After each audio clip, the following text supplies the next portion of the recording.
buddy. How are you? Some balance. All right.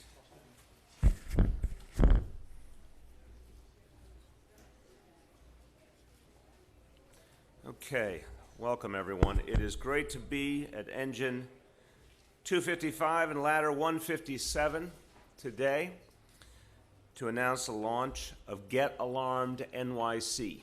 It's a very important initiative that we think is going to save lives and do a lot of good for the families of our city. It's the largest smoke alarm giveaway and installation program in the nation. And it's another great example of the many ways the FDNY protects the people of New York City. I want to talk about this very important effort in a moment, but just want to say something different at the top because we're at an important moment in terms of the obligation we owe to those who protect us. And not just the members of the FDNY, but all our first responders. A little over a month ago, the United States Congress let the World Trade Center health program expire. That was, to me, an unconscionable act and an unacceptable act by the Congress. There are more than 72,000 first responders who aided in the rescue and recovery at Ground Zero and are still suffering the health impact of their service. And I remind you, obviously, so many of them came from New York City and came from the metropolitan area. But in fact, first responders came from all over the nation. I think essentially all states in this country were represented ultimately as part of the effort because this was an attack on our entire nation. And the rescue and recovery was a Herculean task and took a huge number of people under dangerous conditions. This is why the Congress should think of this as something that we do for all first responders and a symbol of our commitment to them. Now, these 72,000 heroes are on the road to losing medical monitoring and treatment because the World Trade Center health program was allowed to expire. The new bill in Congress simply doesn't go far enough to give first responders the health care and support they deserve. The solution is to recognize just how important the problem is, just how noble their service was, and follow the lead of Senator Kirsten Gillibrand and the entire New York delegation, who have called for not only the reauthorization of the Zadroga Act, but in fact to make it permanent and to make sure that the funds will be there to help all those who need it for the long haul. The health of our nation's heroes must not be sacrificed on the altar of politics, and that's what's going on here. This is putting, unfortunately for some in the Congress, they're putting politics and ideology ahead of the needs of our first responders. That's never acceptable. This has to be addressed. There is a solution, and I'm going to work very closely with Senator Gillibrand and the members of our delegation to make the breakthrough we need for these 72,000 heroes. Let me speak about this extraordinary initiative today, and you're going to hear from a number of my colleagues about it as well. Starting today, 100,000 free smoke alarms will be given away across the city thanks to a $4 million public-private partnership. We're very proud of these public-private partnerships. We've been doing them in a number of areas. This one is going to be literally a lifesaver. Protect tens of thousands of lives, and we'll be targeting the communities where the risk of fire is still the greatest, which often means some of our lower income communities and most densely populated communities. Now let's be clear, smoke alarms are not a luxury, they are a necessity. It is required that every home have a smoke alarm, but it's one of the most fundamental things a family can do to protect themselves. And no one knows that better than the brave men and women of the FDNY who serve all of our communities every day. They believe in this initiative, and they are obviously crucial partners along with nonprofits in this initiative, and I particularly want to thank the City Council for stepping up with the public side of the funding of this equation that made this possible. As I said, you're going to hear from a number of people, including Speaker Melissa Mark-Viverito in just a moment. I also want to thank, from the FDNY, First Deputy Commissioner Robert Turner and Chief of Department Jim Leonard for their good work. Now again, smoke alarms, they are a matter of life and death. They can make all the difference. In this city, 70% of fire-related deaths occur in homes with no working smoke alarm. That's a stunning correlation. 70% of deaths occurring in homes with no working smoke alarm. I'm sorry to say that the men and women of this House know that so well, and they've seen the human impact all too vividly. I was here with them in the aftermath of the tragedy at 3371 Bedford Avenue 7 months ago. Fire roared through a house, killing 7 children. The entire city felt sorrow and felt a connection to that family that day. It was a horrific loss, and I spoke to some of the firefighters, and it was something that for many of them, they had never seen anything so bad their entire career. And it would have been a very different scenario, obviously, if there had been a smoke alarm functioning. We must do everything we can to ensure that no family has to endure this kind of pain. Now, it's important to recognize, I said that 70% figure a moment ago. Clearly, this is one of the things where we can go farther, we can do better, we can protect lives. But it's very important at the same time to recognize what extraordinary success the FDNY is having overall in their mission. In the last 5 years, we have had fewer fire deaths than in any other 5-year period since records were first kept in 1916, a century ago. And in fact, this is amazing. June of this year was the first month in the fire department's 150-year proud history where there were 0 fire deaths in an entire month. That is a real testament to the work of the men and women of this department. But I'll state the obvious, 1 fire death is 1 death too many. That is the approach we take, and we know smoke alarms could make a tremendous difference. And we know that where there is no where there's no smoke alarm, there's a cause for alarm. It's as simple as that. The absence of a smoke alarm suggests vulnerability. And we know there's more we have to do to protect people. So, our message today, all New Yorkers, is come and get your free smoke alarms. If you don't have one, there's one available for you. And we'll make sure either you can install it yourself or the Red Cross, working with the FDNY, will install it for you. Anyone who needs a free smoke alarm can call 311. It's as simple as that. Call 311, make an appointment, and they'll make sure that the smoke alarm is installed in your home.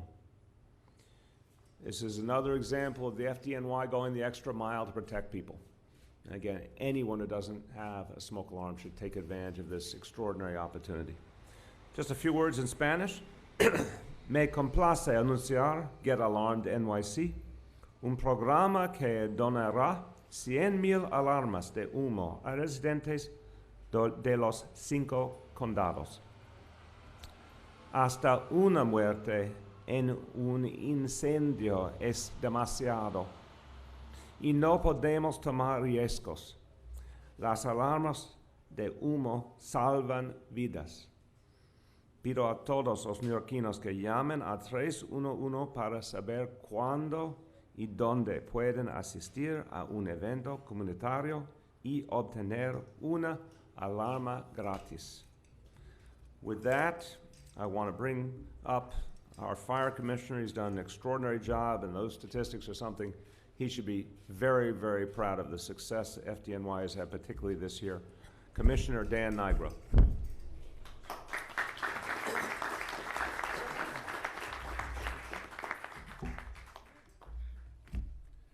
Thank you, Mayor. Thank you, Councilor Speaker Viverito, and all the members of the Council, including Council members Deutsch, Williams, and Crowley, who are here with us today. Thank you to all of our partners, the Red Cross, who will be installing these smoke detectors in homes, KIDA, who is generously donating these life-saving devices, and Steve Russo and everyone at the FDNY Foundation. The foundation works hand in hand with the department to deliver the vital fire safety message to every community, and that work has helped drive down fire deaths to historic lows. And while we have already been successful, there is still more to do. Giving away and installing 100,000 smoke alarms citywide is the largest program of its kind in the country. Last March, the mayor and I stood together in a home not far from here where 7 children died in a terrible and tragic fire, one of the worst our department has experienced. The members of this firehouse were among the first to respond to a tragedy that no words can describe. But when the mayor and I were standing there in that home where so many young lives were lost, he said, "We have to do something to prevent this from happening again." The majority of fatal fires are in private homes and within individual apartments, places that FDNY members cannot inspect. In 2/3 of those fires, there are no working smoke alarms present. Through this program, we will put smoke alarms, the #1 tool you need to survive a fire, into the homes of tens of thousands of New Yorkers. These 10-year sealed smoke alarms and CO detectors are going to make the difference in the lives of the people we serve, and they will help to prevent future tragedies. This public and private partnership is extraordinary, and all of the parties you see here are coming together as one team because we know this program is absolutely going to save lives. Together, we will continue to drive down the number of fire deaths, and we will continue to make New York a safer city. Thank you.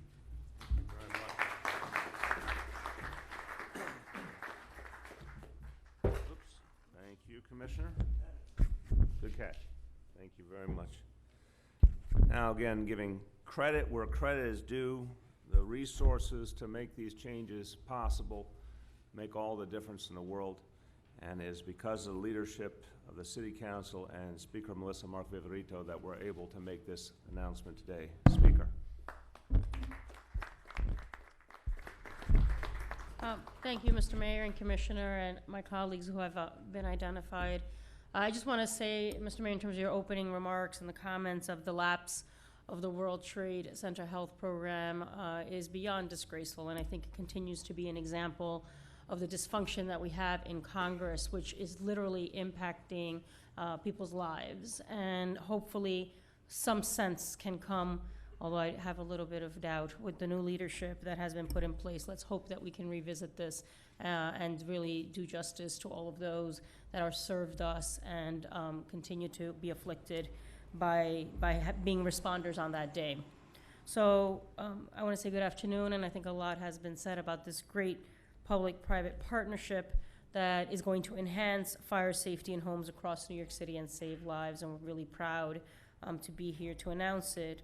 And as has been said, of the unfortunate tragedy that touched us so personally in Midwood last March when those 7 children lost their lives in a horrible tragedy, and not only obviously impacted that family terribly, but it had an impact on the city. It's a wake-up call for everyone in the city that we need to ensure that everyone has a working smoke alarm at home. And usually we remind, I think with the change in daylight savings, there's always a reminder about checking your smoke alarms, so it's quite appropriate that we're doing this distribution today. My colleague, Chaim Deutsch, who represents Midwood, has been vocal about working with the community to help everyone have the information and resources to prevent more tragedies such as this one. The City Council has been working hard since then to get the word out to everyone, but today we begin a much more comprehensive effort to get smoke alarms to the homes where they are most needed. And I'd like to especially recognize our Fire and Criminal Justice Chair, Elizabeth Crowley, who has been a leader on this matter. In addition, we provided $1 million in funding to this initiative. Through this public-private partnership, the Council will be working with the FDNY to identify communities in every area of the city where smoke alarms are most needed and holding events to get these homes equipped with working alarms. I definitely want to thank the administration and the FDNY for their partnership in this initiative, as well as Red Cross for all of their support, and KID for their generous donation of smoke alarms to this initiative. Today, We are here in Councilmember Jamani Williams' district to kick off the program, but in the coming weeks and months, we will have events in all 51 districts. In every district, the local council member will help FDNY create a strategy to ensure that the right people are being reached and local community groups are being involved. So I look forward to working together as a city to help equip everyone with proper alarms and prevent future tragedies. Just a few words in Spanish. Hoy lanzamos un programa que mejorará la prevención de incendios en los hogares a través de la ciudad de Nueva York. Este pasado marzo hubo un mortal incendio que cobró las vidas de 7 niños de la misma familia. Esta fue una alerta para todos los neoyorquinos, pues todos necesitamos un detector de humo en nuestras casas. A través de esta alianza público-privada, el Consejo trabajará con el Departamento de Bomberos para identificar las comunidades en todas las áreas de la ciudad donde los detectores de humo son más necesarios y se harán eventos donde se harán distribución de estas alarmas gratis a más de 100,000 personas. Muchas gracias.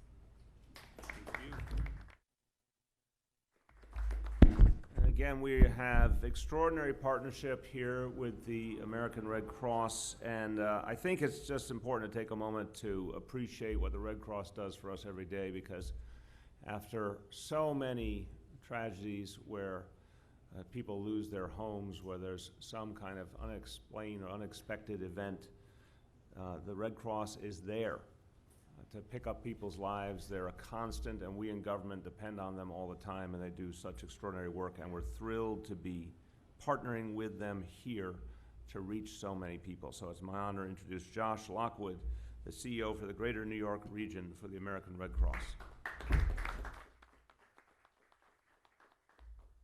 Thank you for that introduction. And you know, when you're thanking the Red Cross, we're really thanking our fellow New Yorkers. 95% of our workforce are everyday New Yorkers getting out in the field and supporting our fellow New Yorkers in times of need. We're so thrilled to be a partner in this effort. The Red Cross has a fire alarm installation project going on nationwide. But due to the visionary leadership of this mayor, of our city council speaker, our city council members, FDNY, the FDNY Foundation, and KIDA, this effort dwarfs anything we've conceived of nationwide. And so our Red Cross volunteers, who are out there every day following FDNY heroes in fire responses, are now getting involved in fire preparedness. Those same folks are going out, knocking on doors, installing free alarms. And when I've been going out with Red Cross volunteers to do the startup for this initiative, the number one thing after I hear thank you from our fellow New Yorkers is, I didn't know that.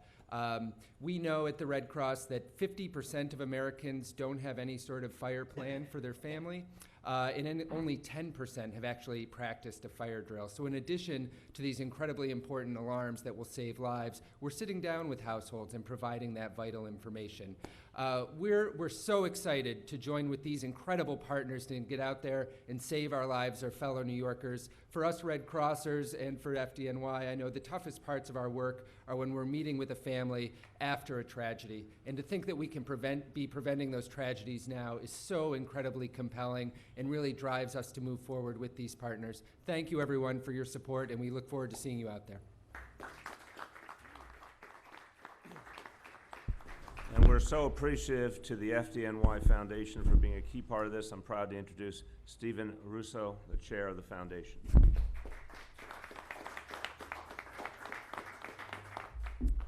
Thank you. On behalf of the FDNY Foundation Board of Directors, I want to thank the mayor, the city council president, the city council, and our great partners at KIDA, the Red Cross, and of course the FDNY for banding together with us to get smoke and CO alarms into the homes of New Yorkers, especially those vulnerable to fire, to help save lives.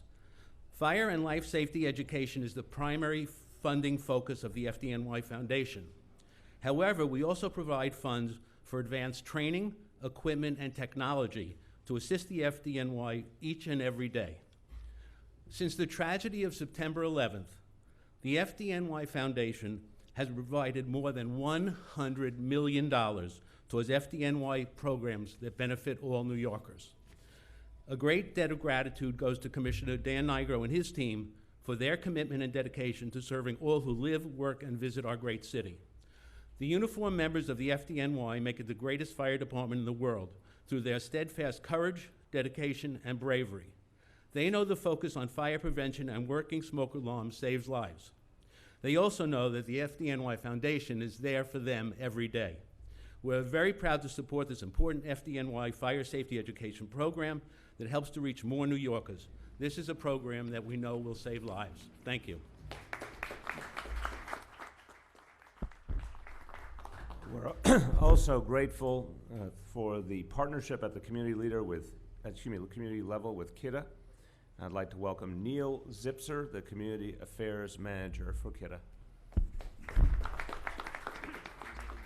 Thank you. It's an honor to be here. It's an honor to be in New York, and remember how short you are with all these other speakers here. But I work for a great company, and what's so great about them is their relationships they have with fire departments around the country. And we're extremely proud of the relationship we have with the FDNY, City of New York, and the FDNY Foundation. And my job is probably the best one in the whole company. I get to go around the country and donate alarms. I never have to sell anything. I'm the one the salespeople blame when we don't hit our numbers. But usually when we donate alarms, it's following a tragedy. And I take my hat off to City of New York and FDNY to do this event before there's another 7-person fatality. And being proactive, I think, is gonna continue to drop the numbers in New York City. Matter of fact, a quick little story. I go to a state firefighter association every year in Albany. A couple years ago, I made a little speech, and I kind of challenged them. I said, you know, New York, the state of New York leads the country in home fire fatalities. And somebody corrected me afterward. He came to me and said, well, you got to take New York City out of it, because New York City skews everything. I went back this year, it was in August, right after the June report came out. And I went up to that volunteer fire chief, and I told him you can't use that excuse anymore. So again, I take my hats off to FDNY. The other thing I want to bring up about the smoke alarms being installed is that New York has stepped up and decided to install smoke alarms with sealed 10-year batteries. We heard the stat that 70% of people who die in home fires in New York don't have working smoke alarms or no smoking alarms at all. The number one reason why they wouldn't be working is because of dead or missing batteries. And yesterday was change your clock, change your battery. We know people don't do that, unfortunately. It's a nice little clever saying, but unfortunately, it's not reality. So these alarms are tamper-proof. You cannot get the battery out if you tried. And we think that is going to be great. After 10 years, it reminds you to replace a smoke alarm. And finally, the average person or the average fire, you have 2 to 3 minutes to get out of the home. With these smoke alarms...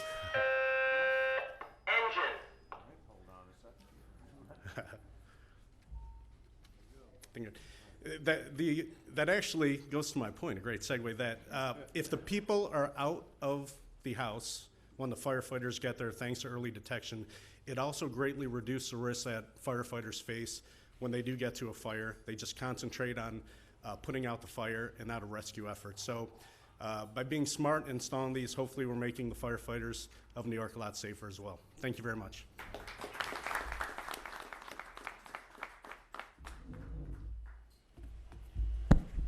Want to hear from some of the members of the City Council, and after the tragedy that this community experienced, I know Councilmember Chaim Deutsch took a particular interest in making sure that the community understood that there had to be something done differently to protect lives, and that we were going to do everything we could to make sure people had smoke alarms. But obviously people in the community have to do their share as well to reach out and make sure that they take full advantage of this program. And Councilmember Deutsch has really been a leader in pushing this initiative. Councilmember Chaim Deutsch. Thank you very much. First, I'm privileged to stand here today under the leadership of Mayor de Blasio, Speaker Melissa Mark-Verito, the Fire Commissioner Nigro, and my colleagues in government to announce the New York City's $4 million fire safety initiative. We were all horrified and pained when we learned of the tragic house fire last March that took place in my district, where 7 young brothers and sisters tragically died. The loss was felt throughout my district and throughout the entire city. We all strive to turn the pain into purpose, and so I asked the fire department to come into my district to talk about fire safety and the importance of having a fire safety plan. This initiative continues with my efforts spreading awareness and knowledge about fire safety. Most importantly, the $4 million program will distribute and install smoke detectors in thousands of homes throughout the city, protecting the lives of tens of thousands of people. Early detection does save the lives of residents, but it can also prevent a fatality or fatalities within those that respond to the fires throughout the district, which is our New York's heroes, the fire department. First, I just want to say that if you're not as tall as myself or the mayor, take advantage of the American Red Cross to install those smoke detectors. Very important. And I know 16 years ago, when my oldest son was 4 years old, he started a stove fire. He turned on the stove, and the whole stove went on fire. It was about 5 o'clock in the morning. I was 2 flights up, and the smoke alarm started making noise, and that's what woke me up. I ran, grabbed my wife, woke up my wife, grabbed my children, went downstairs on the phone with 911. The fire department responded. If not for that smoke detector, I don't think I or my family will be here today. And I just want to say that how important and how vital it is to make sure you have those smoke detectors. And once again, I want to thank Mayor de Blasio, the Speaker of the City Council, the Fire Department Commissioner Nigro, the American Red Cross, and my colleagues in the New York City Council for supporting this initiative. I also want to thank Engine 255 for responding to my district and being the first responders to the tragic fire. And the work that these men and women do on a daily basis is courageous and selfless, and they risk their lives to protect others. So let's show our support to making their job a bit safer. So once again, I want to thank everyone. I want to thank the mayor and our leadership and our speaker for making this possible. And I do have 4 events scheduled throughout my district over the next couple of weeks for the fire department to continue to promote fire safety throughout my district. Thank you so much. Now I want to bring forward the chair of the Council Committee on Fire and Criminal Justice. And I know how much he believes in this kind of outreach to the community. Chair Elizabeth Crowley. Good afternoon. I want to thank our Mayor, Bill de Blasio, Speaker of the City Council, Melissa Mark Viverito, our Fire Commissioner, Dan Nigro, for bringing us all together to announce this very welcomed and very needed initiative, Get Alarmed NYC. The cold winter months are quickly approaching, and this is a time when fire fatalities typically spike. No matter what neighborhood you live in, or no matter what type of housing you have, it is important that you take fire prevention seriously. One life lost is one life too many. Under this initiative, photoelectric smoke alarms will be distributed to over 100,000 households. Far too many homes in New York City have broken smoke alarms, either from being disabled because of a nuisance alarm or from a battery that simply does not work anymore. This alarm that the FDNY is distributing with the help of the various different organizations and the council represents the superior technology in smoke alarms, and it will best safeguard our households. I want to thank the fire department and all its members for the life-saving work they do each and every day in protecting New Yorkers. And again, I want to thank the mayor and the Speaker of the City Council and all my colleagues in the council for finding the funding for this initiative. Thank you.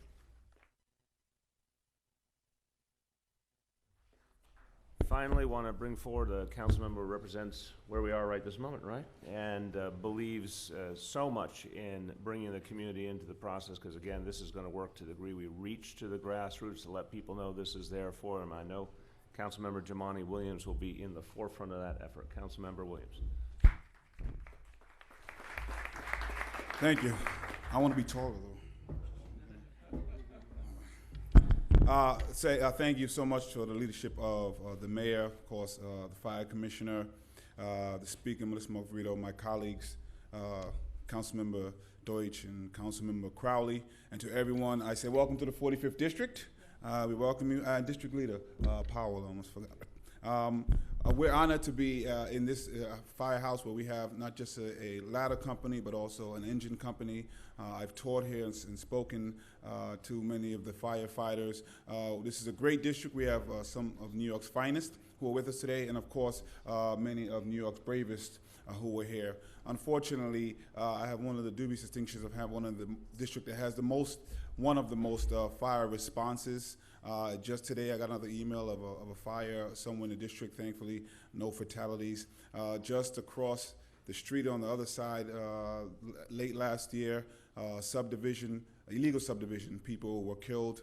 A couple months ago, down the street this way on Nostrand, someone was killed heroically trying to save some other folks. And I know in one instance, and I believe in both, they had no fire detection. And so I think people believe that it can't happen to you, but we're here to say, of course, unfortunately, it can and it does. Just because it hasn't happened doesn't mean that it cannot happen. And so because of this collaboration what's going on today, we're trying to take away another barrier to perhaps getting the smoke detection, which is so simple, but in so many instances, we know how many lives it could have saved. Sometimes it takes an enormous tragedy. I can't even imagine what the family in Councilmember Deutsch's district, who we share this firehouse, lost 7 children. I mean, I don't even begin to understand what that means. But if there's any kind of thing that can come out of it, hopefully an initiative like this that can spread the word and perhaps save some other lives. I remember when I worked at Flatbush Development Corporation, we did some of these giveaways, and I want to thank Kidda again, because it was usually their smoke detectors that we were giving out, so I know for them it's not just about the money. I'm sure that helps, but it's also about being synonymous with safety in general. So I'm looking very much to be a part of whatever we can to make sure that fire deaths continue to go down. Please, it can and it does. We've taken away a barrier. We've taken away another one. You don't even have to change the batteries now. So really, it's all up to you to come out and keep your family safe. Thank you. We're going to be taking questions on the topics we discussed today. I just want to note that engine 255, it just got called, was called in response to a report of a carbon monoxide alarm that activated. So just to give you a real-life example of how this is something so important happening right before our very eyes, a private dwelling that had a carbon monoxide alarm activation, and off they went to deal with it, which we deeply appreciate. Okay, let's take questions on any of the topics we discussed here today. Anything on these topics? Yes. Okay. Red Cross can speak to some of that, I assume, or Commissioner, whoever wants to. They're not donating all of the 100,000 alarms, smoke alarms. Do we know? Half of them. Any other questions on these topics? Go once, yes.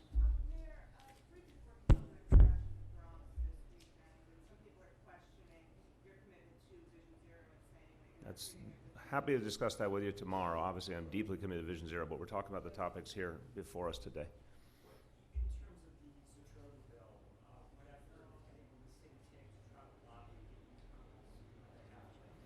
Yeah, I have to say that Senator Gillibrand has been outstanding and very aggressive on this, and there's been a lot of unity in the New York delegation, and that's been bipartisan unity. Congressman Donovan and Congressman King have been leaders in the effort, along with Congresswoman Maloney and a number of others, Congressman Nadler. So we'll keep working with them, but I think the real thing we have to do here is to remind all of the leadership of the Congress of their obligation to our first responders. Again, this is not just a local issue. The United States of America came under attack that day. The first responders ultimately came from all over the country, because as you remember, people came in, people who were able to help streamed in and volunteered to help from all over the country, and they're paying the price for it now. This should be a matter of, bluntly, of patriotism and of respect for our first responders. So we're going to do everything we can with the New York delegation to educate the members of the Congress, and if behind that we have to put more pressure on them and make this more of a public issue, we will do that as well, because our first responders need the help. Is this something that you think the candidate that you're supporting, President Hillary Clinton, should be talking about on campaign trails with former senators? She's been outstanding on this issue, and remember how much she did for the first responders to get this kind of support for them to begin with, because it was in doubt even in the beginning whether they would get what they deserved. So I think she's been outstanding, and I think she's continued to make that point clear. What about making it sort of an issue in the presidential? I think it is obviously something that has to be dealt with in the Congress. I don't think it's, again, I think part of the problem in the Congress right now is it has been politicized on one level because of instead of thinking about it from a patriotic point of view and thinking about it through the prism of first responders, somehow some members of the Congress are putting some other prism on this. So I wouldn't assume this should be politicized. I think it should be a national consensus that we take care of our first responders. Yes.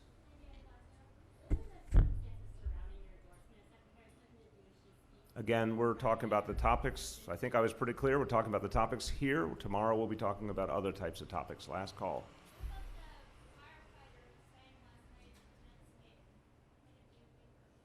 Say again, please. Absolutely. Outstanding. Outstanding. I think it was 8 good innings. Let's put this in perspective. 8 good innings. 8 good innings and some tough luck thereafter. So, all right, everyone, thanks very much.